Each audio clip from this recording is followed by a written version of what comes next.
छोड़े ना, सभी की हम इसके अंदर तैयारी करेंगे। इसके साथ साथ इनमें से जो जो इम्पोर्टेंट क्वेश्चंस होंगे वो भी हम कवर करने की कोशिश करेंगे। तो आइए शुरू करते हैं। सबसे पहले प्रश्नावली 1.1 जो कि सिलेबस से कट कर दी गई है, 1.2 से हम शुरू करते हैं। तो अपनी मैथ की बुक निकाल कर अपने पास रखें और एक रफ नोटबुक भी ले लें। इसके अंदर पहला क्वेश्चन अभाज्य गुणनखंड के बारे में है। तो हमें पहले तो अभाज्य संख्याओं के बारे में पता होना चाहिए कि अभाज्य संख्याएं क्या होती हैं और भाज्य संख्या क्या होती है। एक संख्या पर हम विचार करते हैं कि मान लीजिए 14 एक संख्या है, तो यह कितनी संख्याओं से भाग हो रही है। एक तो 1 से भाग होती है, 1 से सभी संख्याएं भाग होती हैं। उसके बाद 2 भी इसको भाग करता है, 2 7 14। उसके बाद 7 भी इसको भाग करता है, 7 दूनी 14, और 14 खुद भी इसको भाग करेगी। तो इसके 4 गुणनखंड हो चुके हैं, यानी 1 और 14 ये तो इसको भाग करेंगे ही, इसके अतिरिक्त 2 और 7 भी इसके गुणनखंड हैं। 4 गुणनखंड हैं, तो ये क्या हो जाएगी, भाज्य संख्या हो जाएगी। यानी जिन संख्याओं का एक तो 1 और खुद उस संख्या के अलावा कम से कम 1 और गुणनखंड आ जाए तो वह भाज्य संख्या होगी। इसके विपरीत अभाज्य संख्या क्या होगी, जिसके अन्य गुणनखंड ना हो।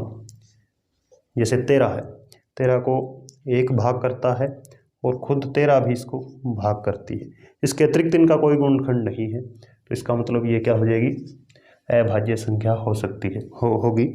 इसके अंदर छोटे क्वेश्चन भी पूछे जा सकते हैं, खालिस्तान के अंदर भी क्वेश्चन आपसे पूछे जा सकते हैं 1-1 नंबर के। सबसे पहले तो यही एक महत्वपूर्ण क्वेश्चन होगा कि सबसे छोटी अभाज्य संख्या कौन सी है, और इसके बाद आपको खालिस्तान दे देंगे। तो सबसे छोटी अभाज्य संख्या है 2, ये ध्यान रखना है, और सबसे छोटी भाज्य संख्या है 4। तो ये 2 छोटे छोटे क्वेश्चन, इस तरह हम अनेक प्रकार के छोटे क्वेश्चन कवर कर लेंगे और एक्सरसाइज के क्वेश्चन है वो भी कवर करेंगे। तो अब हम प्रश्नावली 1.2 शुरू करते हैं।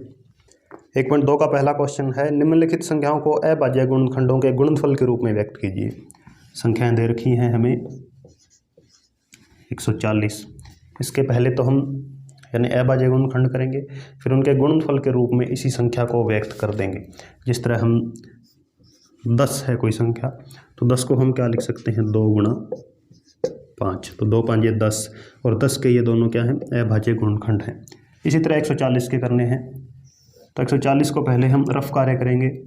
2 से भाग हो रही है क्योंकि पीछे 0 लगा है, तो 2 7 14, 70 पर चली गई। फिर 2 से भाग हो रही है 35, अब 35 आ गया, 2 से नहीं हो रही, 3 से नहीं हो रही, अगली अभाज्य संख्या 5, 5 7 35, 7 एकम 7। तो 140 के हमारे गुणनखंड क्या हो गए, 2 2 5 और 7। इनको हमें गुणा के रूप में लिखना है, 2 गुणा 5 गुणा 7। तो ये सभी इसका क्या हो गया, गुणनफल के रूप में व्यक्त हो चुके हैं। तो पहला क्वेश्चन हमें सारा इसी तरह करना है। ये जो आप गुणनखंड कर रहे हैं ये हम रफ कार्य के अंदर करेंगे और ये हम इसको यहाँ पर व्यक्त करके दिखा देंगे। अब यहाँ से भी क्वेश्चन बनाकर पूछ सकते हैं कि वो क्वेश्चन के अंदर 140 लिखकर यहाँ 5 की जगह वो खाली छोड़ देगा और आपसे पूछ लेगा कि यहाँ पर क्या आएगा। तो इस तरह हम गुणनखंड करके लिख सकते हैं कि 5। तो इस तरह के क्वेश्चन पूछे जाने की पूरी संभावना रहती है बोर्ड एग्जाम्स के अंदर। उसके बाद आगे वाले पार्ट भी आप अपने आप कोशिश करेंगे। दूसरा क्वेश्चन है, पूर्णांकों के निम्नलिखित युग्मों का HCF और LCM ज्ञात कीजिए तथा इसकी जांच कीजिए कि 2 संख्याओं का गुणनफल बराबर HCF गुणा LCM है।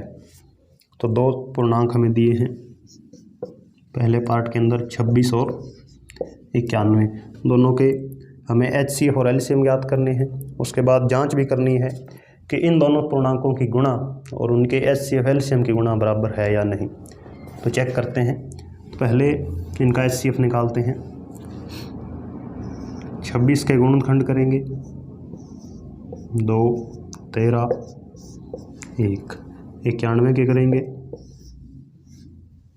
9 और 1 10, 3 से भाग नहीं हो रहा, 7 से हो रहा है, 13 7 91 होते हैं। तो दोनों के हमने अभाज्य गुणनखंड कर लिए हैं। 26 को हमने क्या लिख सकते हैं, 2 गुणा 13, और 91 को हम लिखेंगे 7 गुणा 13। तो अब HCF निकालने के लिए जो दोनों के अंदर कॉमन आ रहा है वही संख्या, जिसे 13 दोनों के अंदर आ रही है और कोई नहीं है, तो 13 क्या हो जाएगा इनका HCF। वहीं LCM की बात करें तो इनके अंदर 3 संख्याएं हैं, 2, 7 और 13। इनकी सबसे बड़ी घात हम ले लेते हैं, यानी 2 की पावर 1 है यहाँ, 7 की पावर भी 1 है, 13 की 1 है सभी जगह। यानी यहाँ अगर 13 गुणा 13 भी होता, फिर हम यहाँ 13 गुणा 2, 13 की स्क्वायर हम लेते, लेकिन अब एक ही है, तो यानी 2 गुणा 13 गुणा 7, ये इनका LCM हो जाएगा। तो 13 7 91, 91 को हम 2 से गुणा कर देते हैं, 182, ये इनका LCM। तो HCF LCM हमने निकाल दिया है।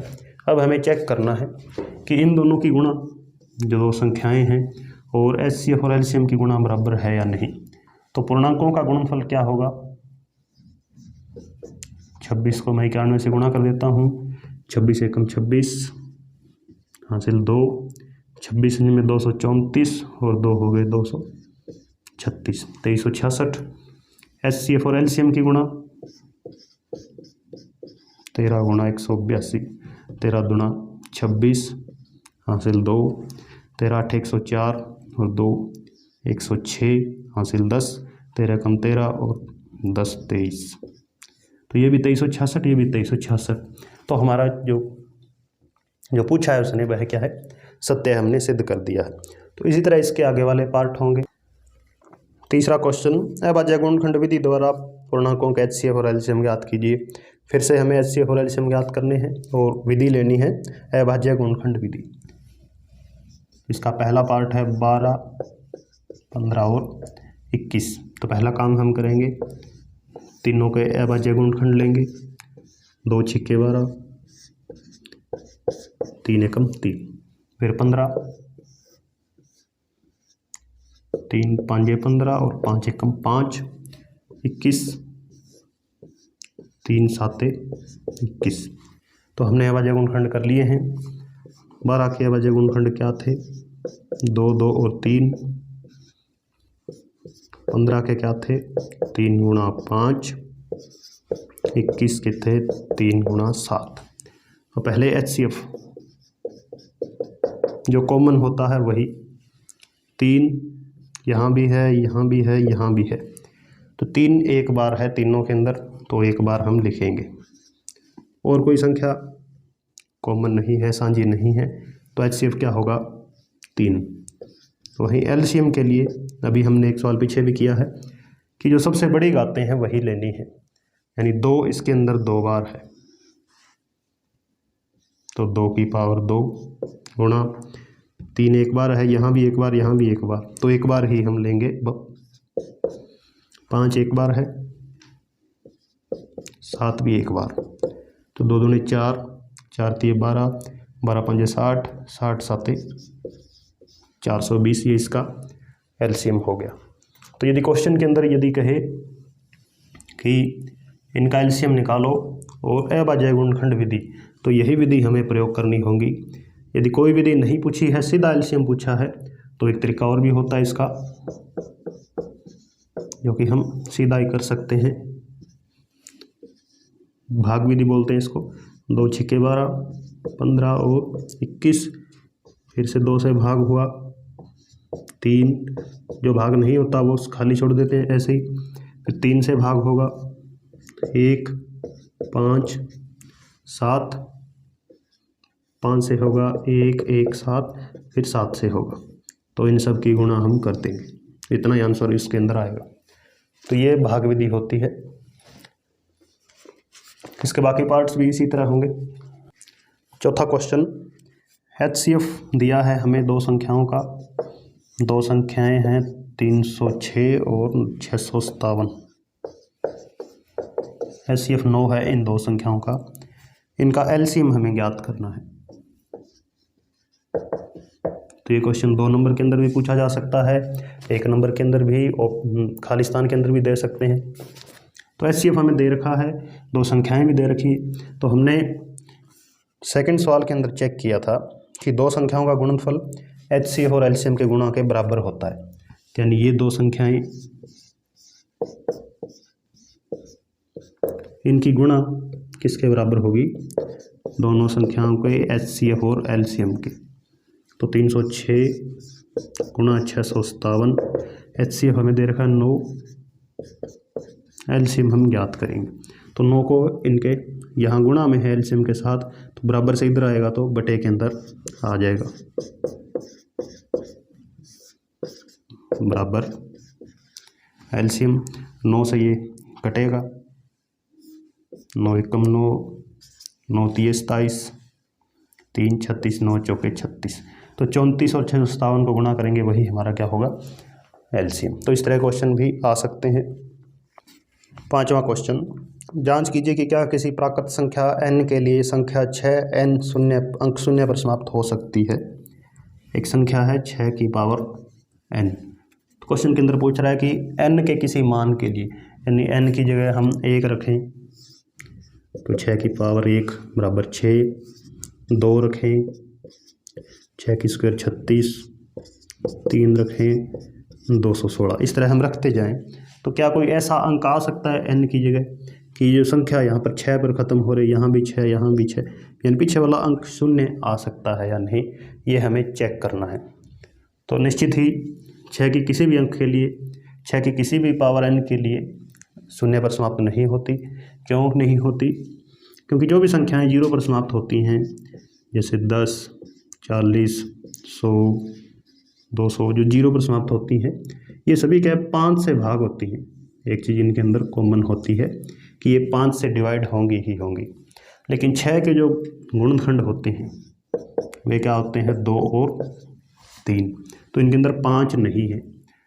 तो 6 के गुणनखंडों के अंदर 5 नहीं है, इसलिए यह संख्या 6 की पावर n के लिए, n के किसी भी मान के लिए शून्य पर समाप्त नहीं होंगी। ऐसा एक उदाहरण भी है, उसके अंदर 4 की पावर n है, तो 4 के टुकड़े भी क्या होते हैं, 2 गुणा 2। तो इसके अंदर 5 नहीं है, इसलिए ये शून्य पर समाप्त नहीं हो सकती। तो इसको वो खालिस्तान के अंदर भी सीधा दे सकते हैं कि 6 की पावर n के किसी मान के लिए शून्य पर समाप्त हो सकती है या नहीं, येस और नो पूछ लेंगे, तो इसका आंसर होगा नो। 6th क्वेश्चन, व्याख्या कीजिए कि 7 गुणा 11 गुणा 13 प्लस 13 और 7 गुणा 6 गुणा 5 गुणा 4 गुणा 3 गुणा 2 गुणा 1 प्लस 5 भाज्य संख्याएं क्यों है। यानी 7 गुणा 11 गुणा 13 प्लस 13, इसी तरह वो दूसरी संख्या है कि जब इनको हम गुणा करें तीनों को और उसके अंदर 13 ऐड कर देंगे तो वह जो संख्या आएगी, जो उत्तर आएगा, वह भाज्य संख्या क्यों होगी। तो इसको हम पहले आप देख रहे हैं कि 13 दोनों के अंदर है, तो 13 मैं बाहर कॉमन ले लेता हूँ। तो यहाँ बचा एक तो 7 गुणा 11, ये 13 हमने पूरा बाहर लिखा तो पीछे बचा 1, ये 13 भी हमने पूरा बाहर ले लिया तो पीछे बचेगा 1, क्योंकि 1 इनके गुणा के अंदर हमेशा 7 होता ही है।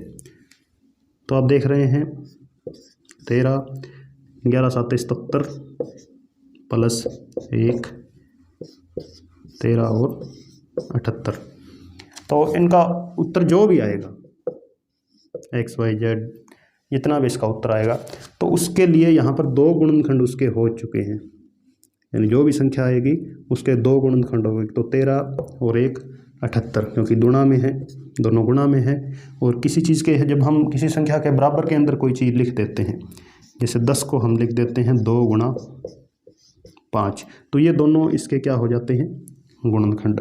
और हमने शुरू के अंदर देखा था किसी संख्या के 2 गुणनखंड हो जाते हैं, खुद उस संख्या को छोड़कर कोई 2 और गुणनखंड हो जाते हैं, तो वह एक भाज्य संख्या होती है। तो इसलिए ये संख्या भाज्य है। इसी तरह इसका दूसरा पार्ट हम कर लेंगे, वहाँ पर 5 कॉमन ले लिया जाएगा।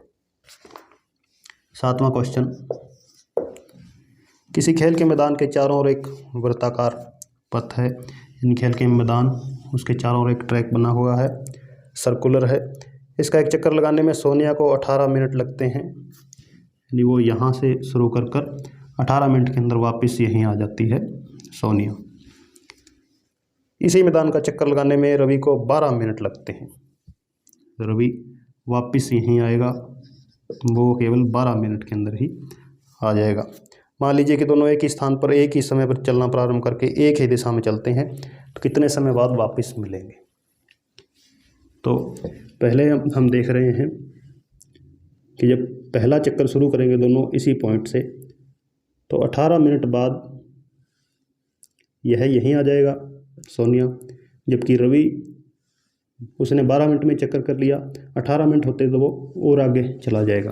तो पहले चक्कर में दोनों नहीं मिलेंगे, तो यानी जो हमारा आंसर आएगा वो क्या होगा कि 18 मिनट और 12 मिनट, यानी 18 मिनट से बड़ा आंसर हमारा आ रहा है। तो जब भी जो दो संख्याएं हमें दी हों इस तरह क्वेश्चन के अंदर, जब हमें लगे कि हमारा उत्तर उनसे बड़ा आएगा, तो हम इसका एलसीएम ज्ञात कर देंगे। तो 18 और 12 का एलसीएम होता है 36। तो 36 मिनट बाद वे वापस यहीं आ जाएंगे। 36 मिनट के अंदर सोनिया तो 2 चक्कर लगा देगी 18 मिनट के, और रवि 3 चक्कर लगा देगा 12 के, लेकिन मिलेंगे यही 36 मिनट बाद। तो ये हमें ध्यान रखना है कि एलसीएम कब ज्ञात करना है। प्रश्नावली 1.3 बहुत महत्वपूर्ण है, क्योंकि यहाँ से एक क्वेश्चन हर साल पूछा जाता है बोर्ड एग्जाम्स के अंदर। तो इसके अंदर 2 ही तरह की संख्याएं हैं, अप्रिमेय और प्रिमेय। तो प्रिमेय संख्या तो वो होगी जिसे हम p/q के रूप के अंदर लिख सकते हैं, जैसे 7/5 है तो ऊपर p नीचे q हमने लिख दिया। लेकिन जो संख्याएं इस तरह p/q के रूप में नहीं लिखी जा सकती वे अप्रिमेय संख्याएं होंगी। इनमें √2, √3, √15 या माइनस के अंदर √2/√3 या पाई है, ये सभी अप्रिमेय संख्याएं होंगी, जहाँ पर ये p/q के अंदर लिख सकते हैं, और q क्या है हमेशा 0 के इक्वल नहीं होगा। तो यहाँ से एक क्वेश्चन पूछा जा सकता है कि सिद्ध करिए कि √2 एक अप्रिमेय संख्या है, या √3 एक अप्रिमेय है, √5 एक अप्रिमेय है। तो या 3 नंबर का क्वेश्चन यहाँ से पूछे जाने की पूरी संभावना हर साल रहती है। तो पहले हम इसका प्रूफ करेंगे यहाँ पर। तो √5 1.3 का पहला ही क्वेश्चन है।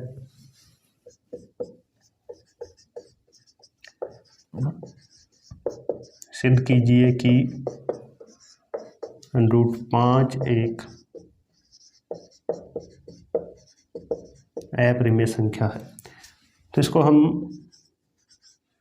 विरोधाभास के नियम से सिद्ध करेंगे, यानी हम इसका उल्टा मान लेंगे और जो हमारा माना हुआ है वह हम गलत सिद्ध कर देंगे।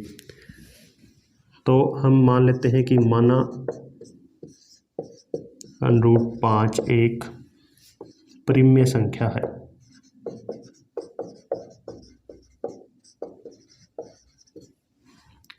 यानी अप्रिमेय हमने सिद्ध करनी है, लेकिन हमने मान ली कि ये प्रिमेय है। तो प्रिमेय है तो इसको हम लिख सकते हैं a/b के रूप में, p/q के रूप में, कोई भी आप ले सकते हैं। तो a/b, यहाँ पर a और b क्या है, सह अभाज्य संख्याएं हैं। सह अभाज्य मतलब इनके अंदर कोई भी चीज़ कॉमन नहीं है। जैसे 7/5 होता है तो इसके अंदर कोई कॉमन नहीं है, ये दोनों सह अभाज्य संख्याएं होती हैं। तो सह अभाज्य हैं और b 0 के इक्वल नहीं है। अब हम दोनों तरफ वर्ग कर देते हैं।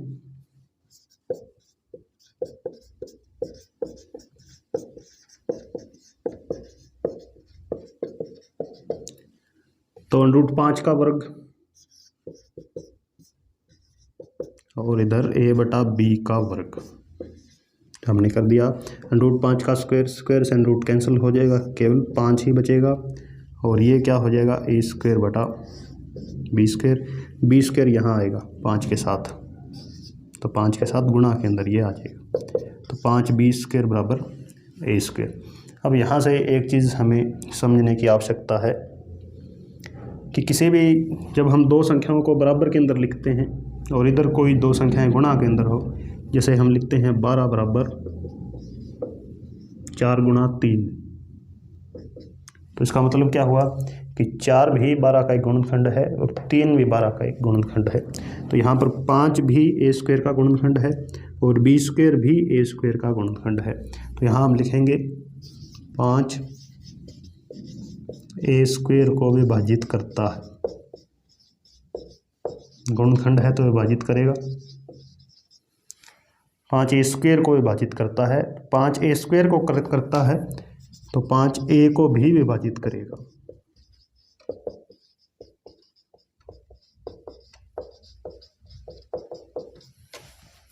तो ये हमारा एक गुणनखंड हमने बना लिया है।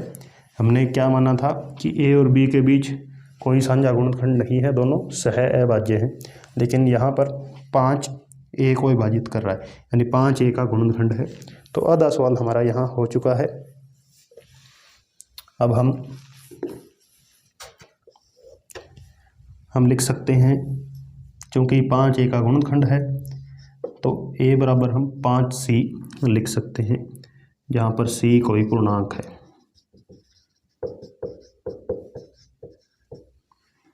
अब ये मान a बराबर 5c हम यहाँ पर पुट कर देते हैं।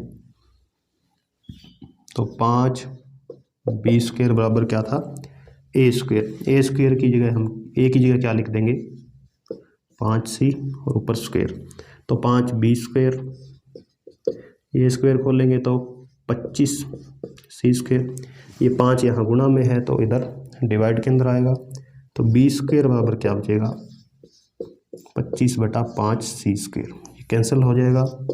बी स्क्वायर बराबर क्या आएगा, 5 सी स्क्वायर। तो फिर से वही 5 और सी स्क्वायर दोनों इसके हमने बराबर में लिखे हैं और गुणा में है, यानी 5 भी बी स्क्वायर का गुणनखंड है, सी स्क्वायर भी बी स्क्वायर का गुणनखंड है। तो कहने का मतलब 5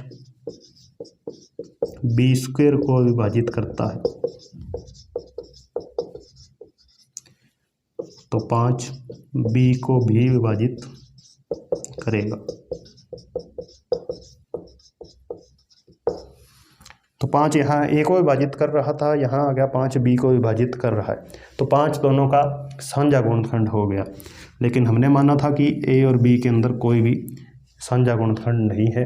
तो ऐसा क्यों हुआ है, क्योंकि हमारी जो कल्पना हमने की थी यह गलत है, यानी परिमेय संख्या हमारा माना हुआ गलत है।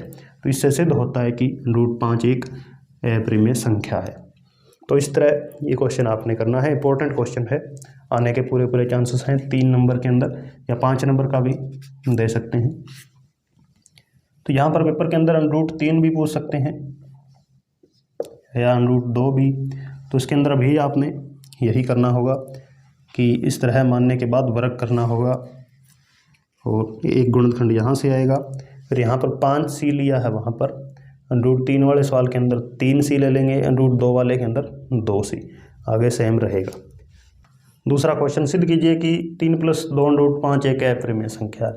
तो इसको भी हम, हालांकि तरीका अलग होगा लेकिन शुरुआत वहीं से होगी कि माना 3 + 2 √5 एक परिमेय संख्या है। तो परिमेय संख्या है तो इसको हम लिख सकते हैं P/Q के रूप में, यहाँ पर Q 0 के इक्वल नहीं है। तो अब इस सवाल को हम पिछले वाले सवाल की तरह नहीं करेंगे, इनका तरीका अलग होगा। जब भी प्लस माइनस या गुणा के अंदर कोई इस तरह के सवाल आए तो इसके अंदर 3 को पहले हम उधर लेके जाएंगे। तो 2 √5 यहाँ पर पड़ा रहेगा, P/Q, ये 3 यहाँ पर प्लस में है तो उधर जाकर माइनस, यहाँ भी ये प्लस का है तो उधर जाकर माइनस का हो गया। तो अब यहाँ एलसीएम लेंगे, Q और एक का एलसीएम, Q तिरछे गुणा होगी P - 3Q बराबर 2 √5। यहाँ √5 को रखेंगे, 2 को भी उधर ले जाएंगे तो P - 3Q/Q, यहाँ पर 2 गुणा में है तो यहाँ भाग में आएगा तो नीचे आएगा 2Q। अब यहाँ तक करने के बाद आप एक चीज़ देख रहे हैं कि यहाँ पर P Q 2 और 3 यानी 2 3 P Q ये सभी क्या है, पूर्णांक हैं। पूर्णांक हैं तो ये पूर्णांक जब किसी चीज़ के किसी नंबर के सामने रखते हैं हम, ये बराबर में लिखते हैं, तो इसके आगे वाली संख्या भी क्या होती है, परिमेय संख्या होती है। परिमेय संख्याओं की तो हम P बटा Q के अंदर लिखते हैं, जो हम पहले डेफिनेशन के अंदर भी देखा था कि जो संख्याएं P बटा Q की फॉर्म में लिखी जा सकती हैं पूर्णांकों के अंदर, वह परिमेय संख्या होगी। तो ये पूर्णांक है, इसका मतलब क्या हुआ कि √5 एक परिमेय संख्या है। तो इससे सिद्ध होता है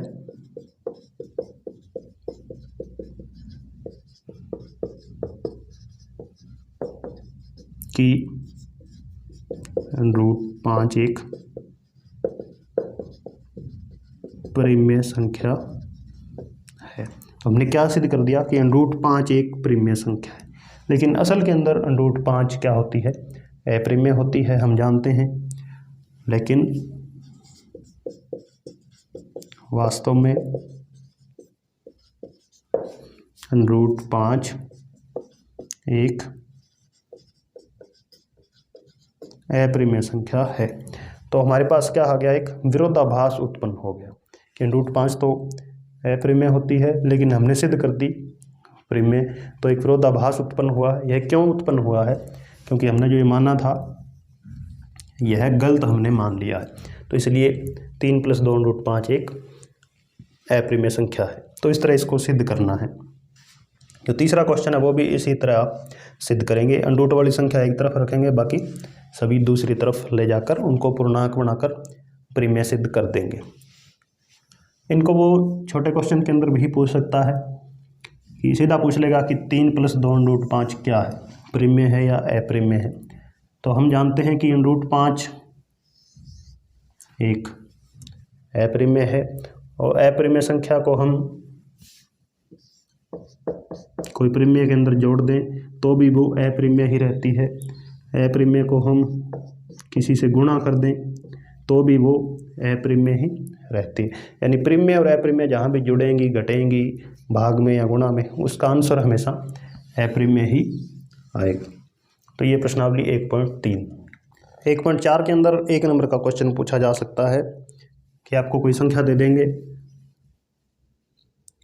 जैसे पहला ही क्वेश्चन है 31/13/3125।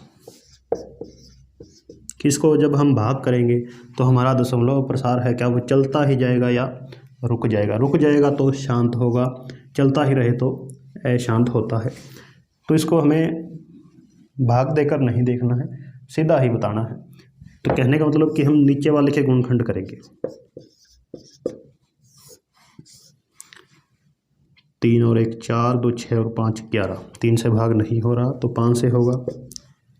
5 6 31, 625 पर फिर से 5 से भाग होगा। 125, फिर 5 से 25, 5 एकम 5, यानी 13/3125 के गुणनखंड क्या हो गए, 5 × 5 × 5, 5 बार है, 5 की पावर 5। इसको हम इसके गुणा में अपनी तरफ से क्या लगाएंगे, इसके साथ 2 की पावर 0 अपनी तरफ से हम ऐड करेंगे, ताकि ये दोनों क्या बन जाए, 5 और 2 की घातें बन जाए। तो जब भी 5 और 2 की घातें बन जाएगी तब वह हमेशा क्या होगा, शांत होगा। तो इस 2 की पावर 0 का मतलब क्या होता है, 2 की पावर 0 हमेशा 1 होती है। पावर किसी की भी 0 हो, हमेशा उसकी वैल्यू 1 ही होती है, कोई भी संख्या हो। तो 2 की 0 हमने अपनी तरफ से लगानी है क्वेश्चन के अंदर, ताकि ये क्या बन जाए, 5 और 2 की घातों के रूप में कुछ ना कुछ आ जाए, तब वह हमेशा शांत होगा। दूसरा है 17/8। तो 17/8 के गुणनखंड क्या होंगे, 2 × 2 × 2, यानी 17/2 की पावर 3। तो इसके साथ हम क्या लगा देंगे, 5 की पावर 0। तो अब क्या आ गए नीचे, 2 की पावर कुछ है और 5 की भी कुछ है, तो दोनों ही आ गए, 2 और 5। तो ये दोनों हमेशा हमें हर बार लेके आने हैं। अगर नहीं आते हैं तो क्या हो जाएंगे, अशांत हो जाएंगे। तो ये भी प्रसार क्या हो जाएगा, शांत। एक अशांत वाला करते हैं। तीसरा पार्ट 64/455। तो 455 के टुकड़े करें, गुणनखंड करें हम,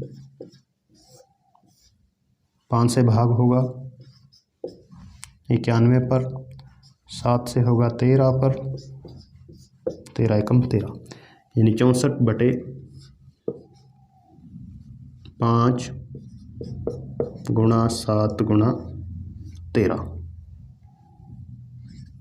तो 5 तो आ गया और 2 भी हम लगा सकते हैं अपनी तरफ से, लेकिन इसके साथ और क्या आ चुके हैं, 7 और 13 भी आ चुके हैं। होने क्या चाहिए, केवल यही 2 होने चाहिए, 2 और 5, फिर ही यह क्या होगा, शांत होगा। तो अभी यह क्या हो जाएगा, अशांत। तो पूरा क्वेश्चन इसी तरह हमने कवर करना है। तो ये पहला चैप्टर पूरा 4 नंबर का है। तो इसके अंदर हो सकता है कि एक क्वेश्चन 3 का और एक 1 का पूछ ले, या एक 2 का और 2 1 1 के, तो किसी भी तरह का कम्बिनेशन वो हम बना सकते हैं। तो इतने अगर हमने सवाल अच्छे समझ लिए हैं और पूरी प्रश्नावली को यदि हम कर लिया है सभी एक्सरसाइज को, तो ये 4 नंबर हमारे पक्के हैं। तो अब दूसरा चैप्टर देखते हैं। सेकंड चैप्टर बहुपद हम पॉलिनोमियल्स 9th क्लास के अंदर कवर कर चुके हैं। कितनी उनकी 2 घात वाला, 1 घात वाला, जैसे 2x + 3, तो x की पावर यहाँ 1 है ओनली, तो यह क्या हो जाएगा, रैखिक बहुपद। यदि पावर 2 हो जाए तो इसको हम क्या कहेंगे, द्विघात बहुपद। तो सेकंड चैप्टर के अंदर हम द्विघात बहुपद को ही ज़्यादा पढ़ेंगे। उसके बाद 3 घात वाला है तो उसको त्रिघात बहुपद। हो सकता है यहाँ से एक छोटा क्वेश्चन भी पूछ ले कि यह इक्वेशन दे दे आपको 2x + 3 = 0, इसके अंदर 2x + 3 कौन सा बहुपद है, और ऑप्शन के अंदर लिख दे रैखिक, द्विघात, त्रिघात। तो इसको आपने ध्यान में रखना है। तो 2.3 इसके अंदर प्रश्नावली कट है, तो हम 2.1 और 2.2 करेंगे। 2.1 बिल्कुल इजी है, ग्राफ पर आधारित है। उसके अंदर इस तरह आपको ग्राफ दिया होगा और पूछेगा कि इस ग्राफ के अंदर जो बहुपद है उसके कितने शून्यक हैं। शून्यक की संख्या पूछेगा वो। तो इसके अंदर आप जो यह लाइन देख रहे हैं, यह जो कर्व है, यह इस x एक्सिस को, इसके अंदर यह y एक्सिस होता है और यह x एक्सिस, तो x एक्सिस को कितनी बार कट कर रही है, कितनी बार छू रही है। जैसे यहाँ पर 1 2 3 4 5 6 और 7, तो इसके अंदर 7 शून्यक होंगे। यहाँ 1 2 और 3। हो सकता है किसी बहुपद के अंदर इसको कट ना ही करे तो इसके क्या हो जाएंगे, 0 बहुपद। तो 2.1 इतनी ही है, केवल शून्यकों की संख्या ही हमें बतानी है। 2.2 का पहला क्वेश्चन है कि निम्न द्विघात बहुपदों के शून्यक ज्ञात कीजिए और शून्यकों और गुणकों के बीच संबंध की सत्यता की जांच कीजिए। पहले तो इसके शून्यक बताने हैं कि शून्यक कौन कौन से आएंगे, उसके बाद उसके शून्यकों और उनके गुणकों के बीच क्या संबंध होता है, यह भी हमें जांच करनी है। तो पहले शून्यक निकालने आपको आने चाहिए, यह बहुत ज़रूरी है इसके शून्यक निकालने, क्योंकि पूरे मैथ के अंदर ही ये आपके 10th के अंदर काफ़ी ज़्यादा काम आते हैं। अनेक सवालों के अंदर, अनेक चैप्टर्स के अंदर ये यूज़ होते हैं। तो इसके अंदर जो बीज की संख्या है, बीज के जो टर्म है, इसको आपने उठाकर बाहर लिख लेना है एक तरफ रफ कार्य के लिए कि -2x, तो निशान के साथ ही हमने इसको उठा लिया। अब इस -2x के हमें टुकड़े करने हैं। टुकड़े क्या होने चाहिए कि जब हम उन टुकड़ों को जोड़ें या घटाएं, तो हम घटा रहे हैं या जोड़ रहे हैं तो वापस यही बनना चाहिए। एक चीज़ तो ये क्लियर। दूसरी चीज़, उन टुकड़ों की गुणा इन दोनों की गुणा के बराबर होनी चाहिए। इन दोनों की गुणा क्या है? -8x²। तो इसके टुकड़े करने माइनस के 2x के टुकड़ों का, फिर जो भी हम जोड़ घटा जो भी जैसे भी टुकड़े करेंगे वो वापस इस तरह के बन जाने चाहिए, यानी टुकड़े गलत नहीं होने चाहिए। और दूसरी इसकी जो टर्म है क्या है कि माइनस के अंदर 8x² उन टुकड़ों का गुणा होना चाहिए। तो माइनस के 2x हैं, तो ये हो सकता है कि मैं लिखूं माइनस का 5x प्लस का 3x। तो -5x और +3x को जब मैं सोल्व करता हूँ तो ये क्या बनता है? माइनस का 2x, क्योंकि माइनस का निशान बड़ा है तो -2x बन गए। लेकिन इनकी गुणा क्या हो रही है? 5 दिए 15x²। तो ये टुकड़ा मेरा गलत है। इस तरह के असंख्य टुकड़े हो सकते हैं, तो लेना कौन सा है जो कि दोनों चीज़ों को सेटिस्फाई करे। तो इसके अंदर मैंने टुकड़े लिए हैं, एक तो माइनस का 4x प्लस का 2x। -4 में से जब प्लस के 2 इनका जो होगा वो क्या आएगा? माइनस का 2x। और इनकी गुणा क्या हो रही है? -4 दूने -8, x और x की गुणा x²। तो ये मेरा टुकड़ा सही है। तो यानी x² -2x की जगह मुझे ये सारा लिख देना है, -4x प्लस 2x, बाकी चीज़ें सेम। ठीक है, फिर इसको हम मिटा देंगे। तो हमने रफ कार्य किया है। तो ये टुकड़े आपको बहुत ध्यान से करने होंगे, क्योंकि टुकड़े गलत होते ही आपका सवाल बिल्कुल गलत है, पेपर आगे चेक भी नहीं किया जाएगा। अब इनके अंदर कॉमन लेने हैं, यानी इन दोनों के अंदर और इन दोनों के अंदर। तो यहाँ x² है और यहाँ माइनस का 4x है, तो x कॉमन आ गया बाहर। यहाँ क्या बचेगा? यानी x की पावर 2 थी, 1 तो बाहर आ गई, तो अंदर बच गई x माइनस ये x भी तो बाहर आ गया सारा, क्या बचेगा? ओनली 4 प्लस यहाँ 2x है और यहाँ -8 है, तो यानी 8 क्या होता है? 2 गुणा 4, यानी 2x माइनस 2 गुणा 4। तो 2 दोनों के अंदर दिखाई दे रहा है, तो हमने 2 कॉमन ले लिया। यहाँ क्या बचेगा? x माइनस 2 तो बाहर आ गया, अंदर क्या बचेगा? 4। तो यहाँ पर 2 चीज़ें आपने ध्यान रखनी है कि ये जो टुकड़े ब्रैकेट वाले हैं ये हमेशा हर बार सेम आएंगे, और इसको यदि हम वापस गुणा करके देखें, x को x के साथ x², x को -4 के साथ -4x, 2x -2 चौके 8, तो वापस यही चीज़ बन रही है, तो मतलब हमारे टुकड़े सही हो चुके हैं। फिर x -4 2 बार है तो हम एक बार ले लेंगे, और ये एक टुकड़ा यहाँ से बनेगा x और प्लस का 2। फिर इनको हमने 0 के बराबर पुट कर लेने हैं। अब एक बार तो इसको 0 के बराबर रखें, एक बार इसको, तो 1 शून्य तो यहाँ से आएगा, -4 इधर आके क्या हो जाएगा? प्लस का, और यहाँ से 2 प्लस का है, उधर जाकर माइनस का हो जाएगा। तो 2 शून्यांक आ गए, एक तो 4 और एक -2। तो 2 शून्यांक हमने ज्ञात कर दिए, आधा सवाल हो गया है। अब इनकी गुणांकों के साथ क्या इनके संबंध होते हैं वो भी हमें चेक करने हैं। तो सबसे पहले हम गुणांकों का योग देखते हैं।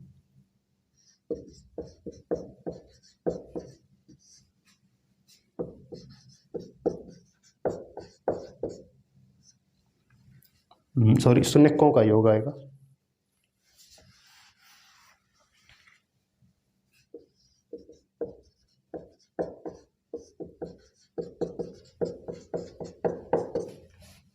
शून्यकों का योग, ये 2 शून्यांक हैं, 4 प्लस -2, 4 और -2 क्या हो जाएंगे? प्लस के 2। तो ये जो शून्यकों का हमने योग किया है, ये इसके जो गुणांक हैं उनके साथ एक संबंध होता है, वो होता है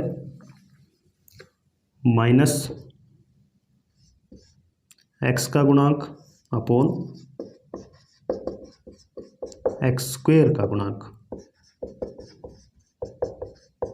यानी ये सूत्र है इसका कि शून्यकों का योग हमेशा माइनस एक्स के गुणांक के और माइनस एक्स स्क्वेयर के गुणांक के बराबर होना चाहिए जब हम उनको बटे के अंदर लिखते हैं। तो शून्यकों का योग आ गया 2, तो इस चीज़ का आंसर भी क्या आना चाहिए, 2 ही आना चाहिए। तो वो सूत्र आपने याद कर लेना है कि शून्यकों का योग हमेशा क्या होता है, माइनस एक्स का गुणांक और बटे एक्स स्क्वेयर का गुणांक। तो माइनस लगा दिया, एक्स का गुणांक क्या है, यहाँ एक्स के साथ क्या है गुणा के अंदर, माइनस का 2 है। नीचे एक्स स्क्वेयर का गुणांक, एक्स स्क्वेयर के गुणा में क्या है, 1 है बटा 1, तो ये माइनस माइनस प्लस 2। तो हमारा शून्यकों का योग भी कितना आया है, 2, और माइनस एक्स का गुणांक अपॉन एक्स स्क्वेयर का गुणांक भी क्या आया है, 2। तो ये तो हो गया योग के लिए। उसके बाद हम लेंगे शून्यकों का गुणनफल, इनकी गुणा 4 और माइनस 2 की, 4 गुणा माइनस का 2 कितनी होती है, माइनस का 8। ये किसके बराबर होता है, अचरपद अपॉन एक्स स्क्वेयर का गुणांक।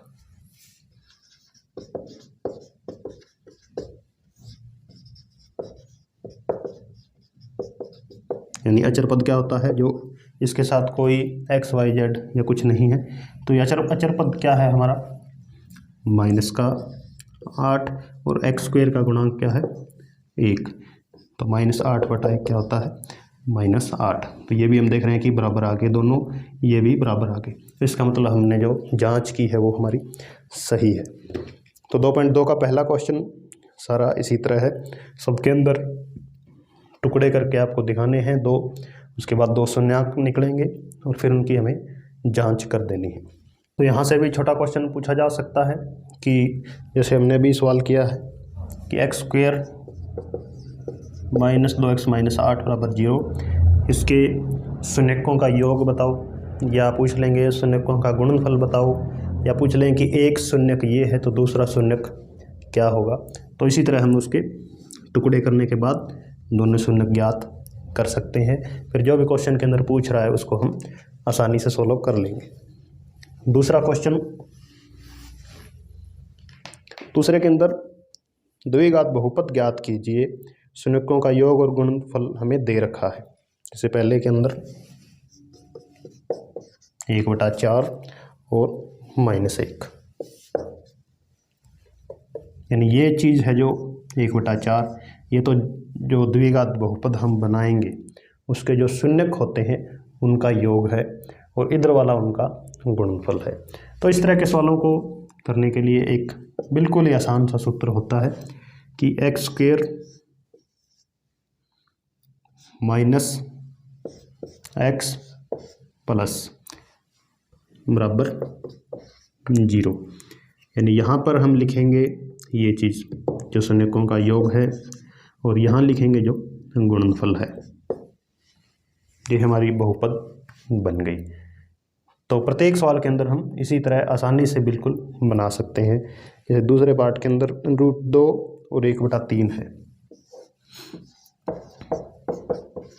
तो एक्स स्क्वेयर हम अपनी तरफ से लिखेंगे, माइनस का निशान अपनी तरफ से लगाएंगे, एक्स लिखेंगे और प्लस करेंगे। पहली जगह के अंदर √2 और पीछे 1/3 बराबर में 0। तो ये हमारा द्विघात बहुपद बन गया। इसको हम और सॉल्व कर सकते हैं कि एक्स स्क्वेयर माइनस 1/4x, ये प्लस माइनस क्या हो जाएगा, माइनस का 1 बराबर 0। नीचे से 4 हटाना है तो पूरी समीकरण को ही हम 4 से गुना कर देते हैं, तो ये हो जाएगी 4x² माइनस, इसको जब 4 से गुना करेंगे तो ये 4 से 4 कैंसिल हो जाएगा, तो ओनली 1x बचेगा। ये 4 एकम 4 और ये 0, तो ये हमारा फाइनल उत्तर आ जाएगा। इसी तरह यहाँ से हम 3 हटाना चाहें तो 3 से गुना कर दो सभी को, 3x² 3√2x प्लस 1 बराबर 0। तो इस तरह द्विघात बहुपद हम बना सकते हैं जब हमें शून्यकों का योग और गुणनफल दे रखा हो। तो यहाँ से भी बहुत ज़्यादा चांसेस हैं कि एक सवाल एक नंबर का इसके बिल्कुल पूछ लिया जाएगा, जहाँ पर शून्यकों का योग और गुणनफल दिया होगा तो आपने एक्स स्क्वायर अपनी तरफ से लगा देना है, माइनस का निशान लगाना है, एक्स लगाना है और प्लस एक्स के साथ लिखना है शून्यकों का योग और अचर पद होगा वो ये यहाँ पर लिख दिया जाएगा। उसके बाद सोल्व कर लेंगे। तो ये प्रश्नावली दूसरा चैप्टर हमारा कंप्लीट हो गया है। अब तीसरा चैप्टर देखते हैं। तीसरा चैप्टर है दो चर वाले रैखिक समीकरण युग्म। रैखिक समीकरण हमने अभी देखा कि जहाँ पर उनकी घात 1 होती है, यानी x + y = 0, तो ये एक रैखिक समीकरण है। तो इसके अंदर दो चर होने चाहिए, यानी x और y दोनों। तो इनके अंदर जो प्रश्नावली 3.1 उसके अंदर ग्राफ वाले क्वेश्चन है जो कि आने की उम्मीद नहीं है। 3.2 के अंदर एक महत्वपूर्ण सारणी है और यहाँ से 1-2 सवाल बिल्कुल आसानी से आ सकते हैं, क्योंकि कई तरह के सवाल इसके अंदर बन रहे हैं। तो पेज नंबर 51 पर सारणी 3.4 है, इसको आप ध्यान से पढ़नी है, आपको याद भी रखनी है। यहीं से काफ़ी सारे क्वेश्चन प्रश्नावली 3.2 के हल हो जाएंगे। तो प्रश्नावली 3.2 का दूसरा क्वेश्चन है अनुपातों A1/A2, B1/B2, C1/C2 की तुलना कर ज्ञात कीजिए कि निम्न समीकरण युग्म द्वारा निरूपित रेखाएं एक बिंदु पर प्रतिच्छेद करती हैं या संपाती हैं या समांतर हैं। तो दूसरे क्वेश्चन का पहला ही पार्ट है 5x - 4y + 8 = 0, 7x + 6y - 9 = 0। तो ये हमें दो चर वाले रैखिक समीकरण युग्म दिया है। यहाँ पर x के साथ है वो तो A1 होगा, y के साथ है B1, प्लस में अचर पद है वो C1 होगा। इसी तरह नीचे A2, B2 और C2। अब हमें ये चीज़ें निकाल कर देखनी है। तो इसके अंदर A1/A2 क्या है 5/7, B1/B2 क्या है -4/6, C1/C2 क्या है 8/-9। तो यहाँ पर देख रहे हैं कि जो पहले दो टर्म हैं 5/7 -4/6 बराबर नहीं है, ये दोनों बराबर नहीं है। तो इसलिए ये क्या हो जाएगी, इसका उत्तर क्या हो जाएगा, प्रतिच्छेदी रेखा हो जाएगा। तो पहला पार्ट। दूसरे के अंदर सीधा डायरेक्ट करवा रहा हूँ। 9/18, 3/6, 12/24। तो इसको काटेंगे तो ये बनेगा 1/2, ये भी 1/2, ये भी 1/2, तो तीनों बराबर आ गई। तो ये क्या हो जाएगी, समांतर रेखा हो जाएगी। तो इसके अंदर सीधे वो इस तरह के यानी समीकरण दे देंगे और पूछेंगे कि कौन सी रेखा बनेगी ग्राफ के ऊपर। तो ग्राफ पर बनाकर नहीं देखना है, केवल सीधा हम इस सारणी से ही हम चेक कर सकते हैं। इसी तरह तीसरे क्वेश्चन के अंदर वो पूछ लेगा संगत है या असंगत। तो जब A1/A2 और B1/B2 बराबर नहीं आएंगे आपस के अंदर, प्रतिच्छेदी रेखा होगी, एक हल होगा तो वो हमेशा संगत होता है।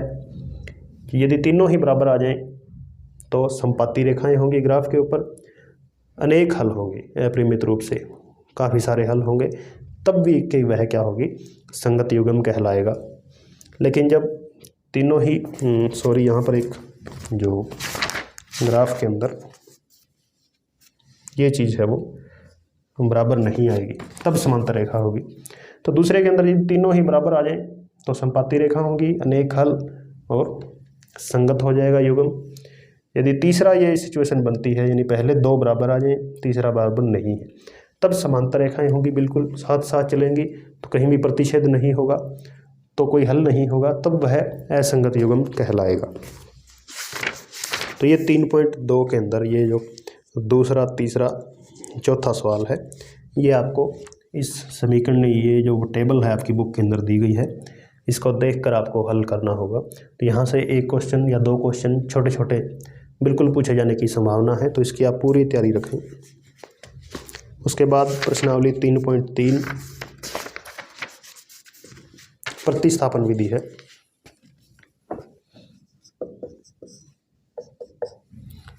निम्नरेखिक समीकरण युग्म को प्रतिस्थापन विधि से हल कीजिए। यानी x प्लस वाई बराबर 14, x माइनस वाई बराबर 4। दो समीकरण हैं, दोनों को हल करना है, यानी एक्स वाई के मान निकालने हैं, लेकिन विधि यूज़ करनी है हमें प्रतिस्थापन। तो दो समीकरण नंबर 1 और 2 इनको हल करेंगे। तो x प्लस वाई बराबर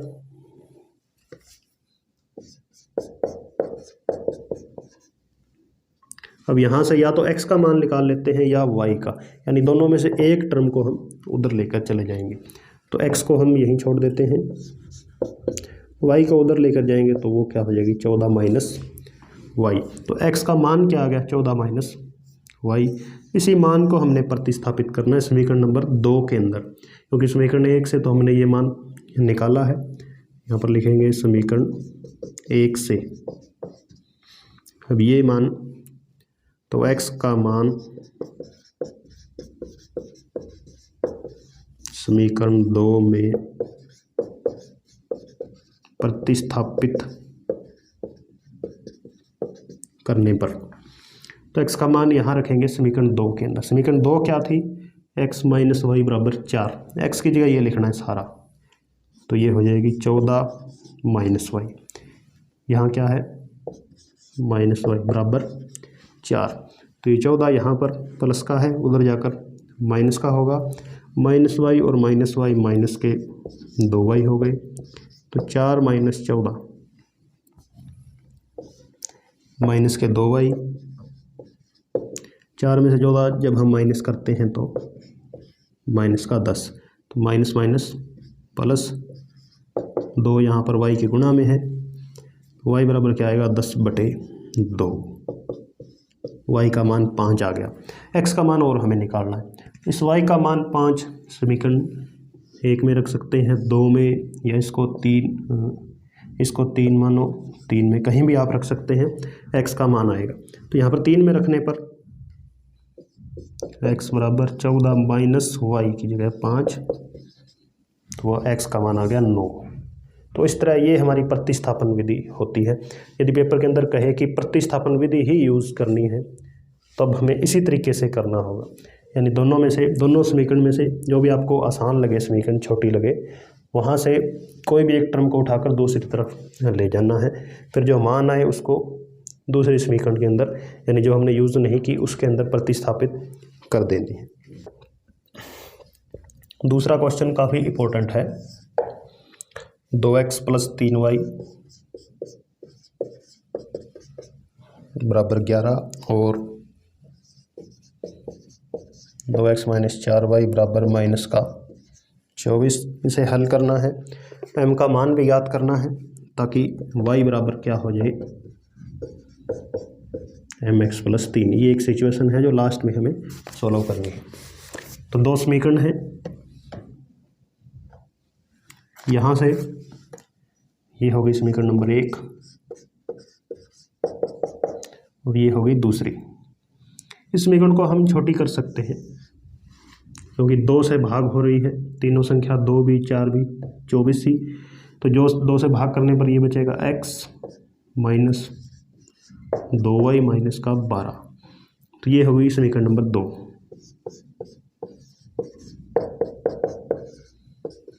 यानी 1 और 2। अब हम प्रतिस्थापन विधि यूज़ करते हैं। यहाँ से इस प्लस के 2y को मैं उधर ले जाता हूँ, तो क्या हो जाएगी, यानी यहाँ माइनस का 2y है, इधर आकर प्लस का हो जाएगा। तो ये आ गया x का मान। ये कहाँ से आया है, समीकरण 2 से। तो अब इस मान को मैं समीकरण 1 में पुट कर देता हूँ x की जगह, बाकी सारी सेम ऐसे ही लिखनी पड़ेगी। 2 x की जगह ये लिखेंगे सारा माइनस 12 प्लस 2y प्लस का 3y बराबर बच गया 11। तो 12 दूना 24 माइनस का 2 की इधर गुणा हुई तो 4y प्लस 3y बराबर 11। तो ये 24 यहाँ माइनस का है, जब बराबर से उधर जाएगा तो प्लस का हो जाएगा। ये दोनों प्लस के ही हैं तो 7y हो गई, 11 प्लस 24, 7y बराबर हो गई 35। यहाँ से y का मान आएगा 5, क्योंकि 35/7 5 हो जाएंगे। तो y का मान 5 यहाँ रख देते हैं, तो x का मान मिलेगा यहाँ पर। तो x बराबर -12 प्लस 2y, y की जगह 5 पुट किया, 2 5 10 माइनस का 2, तो y की जगह y का मान 5 आया है, x की जगह -2। तो ये x y के मान दोनों इसके अंदर हम पुट कर देते हैं। y की जगह y की जगह 5 लिखना है। mx, m हमें निकालना ही है, x आया है -2 प्लस 3, तो माइनस का 5, ये प्लस का 3 इधर आएगा, क्या हो गया माइनस का, इसके अंदर गुणा हो गई, या ऐसे ही पढ़ा रहने देते हैं। तो 5 में से 3 गए 2, ये -2 इसके साथ गुणा में है तो यहाँ बटे के अंदर आएगा, बराबर के अंदर m बचेगा, तो ये कट गया, m बराबर क्या आएगा -1। तो m के मान -1 के लिए ये हो जाएगा y बराबर mx + 3। तीसरा क्वेश्चन 3.3 का, रैखिक समीकरण युग्म बनाइए और हल प्रतिस्थापन विधि द्वारा ज्ञात कीजिए। समस्याएं दे रखी हैं कुछ, जैसे पहली है, दो संख्याओं का अंतर 26 है और एक संख्या दूसरी की 3 गुनी है, तो उन्हें ज्ञात कीजिए। तो पहले काम तो हम करेंगे कि मानेंगे,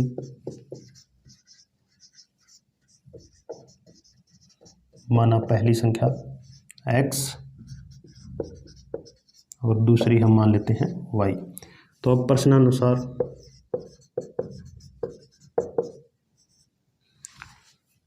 क्या कह रहा है, इनका अंतर 26 है, तो यानी x में से y माइनस करें तो कितना आता है 26, ये समीकरण नंबर 1। दूसरी बात कहता है एक संख्या दूसरी की 3 गुनी है, यानी x और y, ये x है इसका 3 गुना है, यानी ये अगर 18 है तो ये 6 है, यानी 6 3 18, ये 3 गुनी है। तो इसको यदि 3 से गुणा कर दें तो दोनों बराबर हो जाएंगी, तो ये दूसरी समीकरण बनेगी x बराबर 3y। तो ये x बराबर 3y, ये मान समीकरण 1 के अंदर प्रतिस्थापित कर दो, x की जगह क्या लिखना है 3y माइनस y बराबर 26, यहाँ से घटेगा 2y बराबर 26, y बराबर 26/2 13, ये 13 यहाँ पर पुट कर दो, तो x बराबर 3 गुणा 13, x बराबर 39। तो दोनों का अंतर आप देख रहे हैं, 39 में से 13 घटाएं तो 26 और 13 3 39, 3 गुनी भी है। तो इस तरह पहले यानी 2 हमें समीकरण बनानी होगी सभी सवालों के अंदर, उसके बाद प्रतिस्थापन विधि का यूज़ करते हुए इसको हम आसानी से सोल्व कर लें।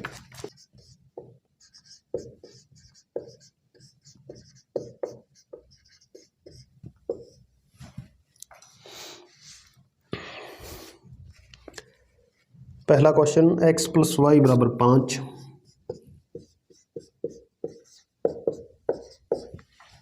2x - 3y = 4। 2 समीकरणें दे रखी हैं, विलोपन विधि से हल करना है। तो यानी ये समीकरण नंबर 1 और ये 2। विलोपन विधि के अंदर एक जो टर्म है उसको विलोप कर देना होता है, उसको गायब कर देनी है, विलुप्त कर देनी है। यानी चाहे तो x, उनको जब हम माइनस करें या जोड़ें तो x से x कट जाए ताकि y के अंदर रह जाए, y का मान आ जाए, या y से y कट जाए, x का मान रह जाए। तो कहने का मतलब कोई चाहे तो x को एक जैसा कर लो चाहे y को। तो यहाँ पर 2x है, तो इसको भी यदि हमें 2x बना दें तो कहने का मतलब समीकरण 1 को 2 से गुणा करने पर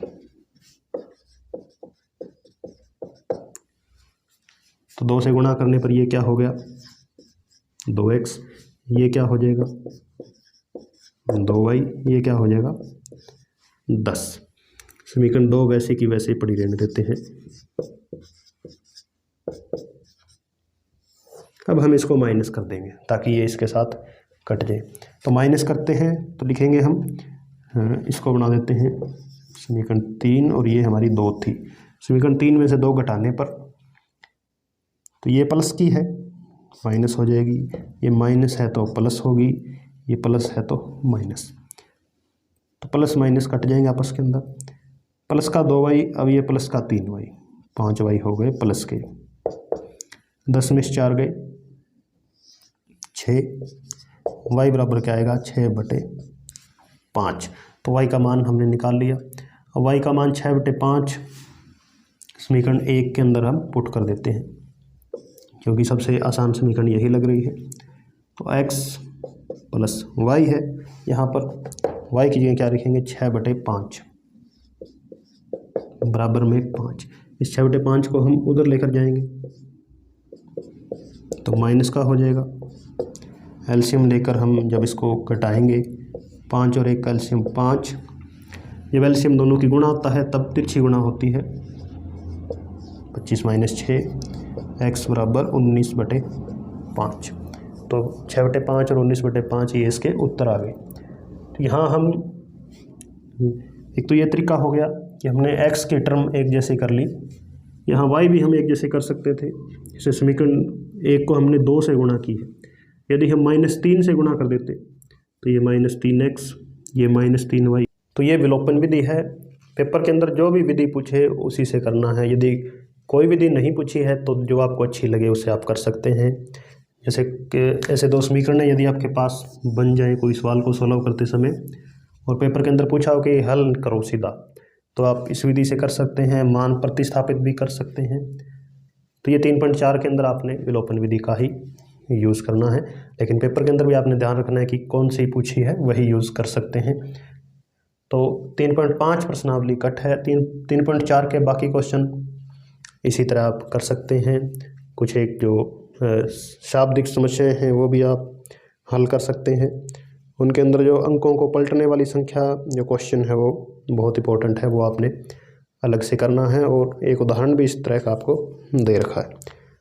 प्रश्नावली 3.6 देखते हैं, क्योंकि 3.5 सिलेबस से कट कर दी गई है।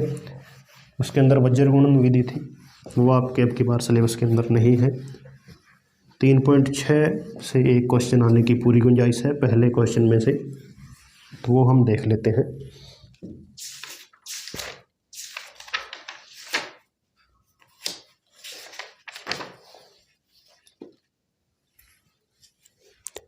निम्न समीकरणों के युग्मों को रैखिक समीकरणों के युग्म में बदल करके हल कीजिए। यानी पहले इनको रैखिक समीकरण बनाने हैं। अभी ये बटे के अंदर दिए हुए हैं। जैसे दूसरा है रूट वाला क्वेश्चन, 2/√x प्लस 3/√y बराबर 2। दूसरा है 4 और 9, 4/√x बराबर -1। ठीक है, तो अब इनको हम पहले तो हमें समीकरणें बनानी होगी सीधी। तो उसके लिए ये जो बटे में दिया हुआ है इसको हम कुछ और मान लेते हैं। यानी 2 के गुणा में 1 है, 3 के गुणा में भी 1 है, इसी तरह इधर 4 और 9 के गुणा के अंदर भी 1 है। तो इस 1/√x को मैं मान लेता हूँ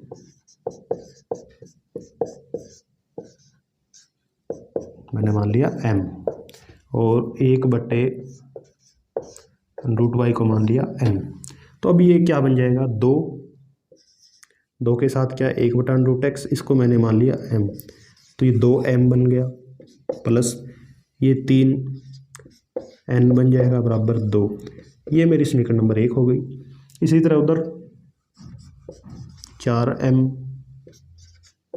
- 9n बराबर -1, ये समीकरण नंबर 2। अब 2 रैखिक समीकरण बन चुकी हैं। अब इसको सॉल्व कर सकते हैं या तो प्रतिस्थापन से या विलोपन से। विलोपन से करें तो ये 2m है, तो इसको 4 बना देते हैं। समीकरण 1 को 2 से गुणा करने पर, तो पूरी समीकरण को 2 से गुणा की क्या हो गई, 4m प्लस 6n बराबर 4, नीचे वाली as it is 4m minus 9n बराबर -1। तो ये माइनस प्लस प्लस, क्योंकि हमने घटानी है तो घटाते हैं तो नीचे वाले सारे निशान चेंज हो जाएंगे। ये 4 से 4 कट, 6 और 9 हो गए 15n, और ये 4 और 1 5। यहाँ से n बराबर क्या आएगा, 5/15, यानी n बराबर 1/3। ये n बराबर 1/3 समीकरण 1 के अंदर पुट कर देते हैं। तो समीकरण 1 क्या है, 2m प्लस 3n, n की जगह 1/3 लिखना है, 3 1/3 बराबर 2। तो 2m, ये 3 से 3 कैंसिल, तो प्लस 1 बचेगा 2m बराबर, ये 1 प्लस का है उधर आकर माइनस का हो गया, तो 2m बराबर 1, m बराबर 1/2। तो m और n के मान हमारे पास आ गए, लेकिन निकालने हैं x और y के। तो m और n के मान हमने जहाँ जहाँ मानने थे वहाँ वापस दे देते हैं। यानी m क्या था, 1/√x था, तो 1/√x बराबर m का मान क्या है, 1/2। तो इनका मैं तिरछी गुणा करूँ अगर, तो 2 एकम 2, √x एकम √x। अब स्क्वायर कर देता हूँ दोनों तरफ, तो ये क्या हो जाएगा x और ये 4, x बराबर 4। इसी तरह n वाले के अंदर 1/√y बराबर n का मान क्या था, 1/3, तो √y बराबर क्या आएगा, 3, स्क्वायर करने पर y बराबर 9। तो इस तरह ये क्वेश्चन आपको हल करने हैं, यानी जो भी आपके बटे के अंदर दिए होंगे पूरे पहले क्वेश्चन के अंदर, उस बटे वाले को हमने मान लेना है। फिर 2 समीकरणें बनेगी, उसको सॉल्व करने के बाद जो हमने माना था वो मान वापस इनको दे देने। तो ये 3.6 प्रश्नावली, इनके अंदर पहले जो 8 पार्ट्स हैं, इनमें से एक क्वेश्चन 3 या 5 क्वेश्चन 5 नंबर का भी दिया जा सकता है। तो इस पहले क्वेश्चन को आपने, इसके सारे पार्ट आपने करके देख लेने हैं। तो ये पहले 3 चैप्टर आज आपके सोल्व किए हैं, जो ज़्यादा इम्पोर्टेंट सवाल थे वो किए हैं, और जो छोटे क्वेश्चंस के अंदर आने वाली संभावना थी उनको सभी को कवर किया है। तो आगे वाले क्वेश्चंस जो चैप्टर्स हैं वो अगली वीडियो के अंदर।